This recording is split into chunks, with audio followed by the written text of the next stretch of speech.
If you want to play your best when it matters most, you need to train slow and perform at a smooth, natural pace. But how do you find the right balance? In this video, I'm going to show you how slowing down can sharpen your skills and how finding the right tempo can help you perform at your highest level.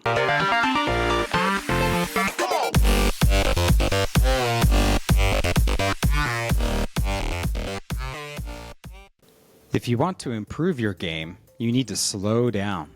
Walk before you run. Research shows that deliberate, slow-paced training is one of the best ways to build skills. Your performance tempo, the speed at which you naturally play, should be the end goal. But first, you need to train at a slower speed to sharpen your focus and eliminate bad habits. Slowing down allows you to concentrate on every part of your fundamentals. By moving slowly, you groove in a solid routine, making every motion repeatable and reliable. This is when you truly learn about your game, where your weaknesses are, where your habits break down, and where you need the most improvement. It won't feel natural at first. It might even feel awkward or jerky, like you're forcing yourself into an unnatural rhythm. That's okay. You have to push through that discomfort to build precision and control. Over time, your movements start to feel smoother and more automatic. It's like your brain is saying, well, if you're going to keep doing this, I'm going to make it easier for you. Once you've built your foundation, it's time to integrate your training into your game. Practice is the transition phase, moving from slow focus training to a more natural fluid rhythm. At this stage, you can start to speed up a little. Not too fast, just enough to stay rhythmic and smooth. The goal is fluidity, not stiffness. If your movements are jerky, you're rushing.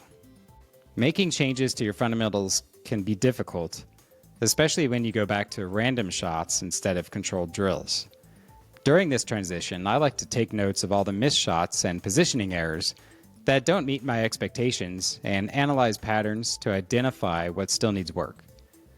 One technique I find useful is to spread the balls out randomly, as if you just broke, but in a runnable layout.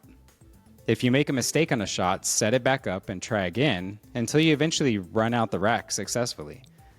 This will also build confidence because you prove to yourself that you can run out, just maybe not always on the first attempt. If you do find inconsistencies, like jumping up on shots or rushing your stroke, slow it back down in training. If you can't spot your own bad habits, get analyzed by an instructor or record yourself on video. Seeing your mistakes is the first step to fixing them. Before you perform, you don't want to overthink things. Warm-up is about feeling the table, getting a sense of your body coordination and trusting your intuition. Move quickly, but don't rush. Make decisions fast, but don't skip steps in your routine.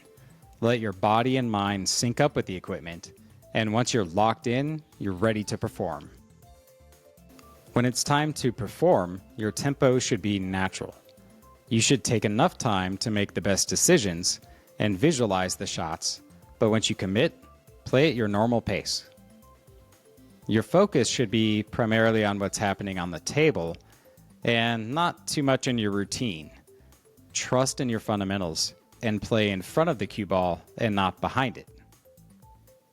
On difficult shots, you might naturally slow down. You may take an extra practice stroke or two. That's normal. But don't overanalyze. Leave that for training. Shooting a critical shot when you're on the money ball or any high-pressure situation might make you instinctively slow down too. That's okay, but don't force it. It should feel like you're being careful with your execution, not hesitant. In 2023, when my team got to the finals of the APA Masters in Las Vegas, it came down to me for the win, so I was pumped the moment I stepped into the arena. Unfortunately, I was trying to be so careful that I slowed down too much for optimal flow, and I didn't play my best. We ended up second. That's not bad, but don't make the same mistake. In general, the more you settle into a match, the more you'll find your rhythm, as long as you are sensing your intuition and you're not in your head too much. Many players speed up as they get comfortable entering a state of flow, also known as being in stroke, in the zone, dead stroke. This is when you play your best, and it happens when you trust your process and let your training take over. The secret to reaching your full potential is knowing when to slow down and when to speed up. Train at a deliberate pace to build precision, practice at a steady rhythm to integrate skills, and perform at a natural tempo to stay in flow. If you want to dive deeper into why training, not just practice, is the real key to improvement, check out this video. Keep practicing, and may all your shots be on target.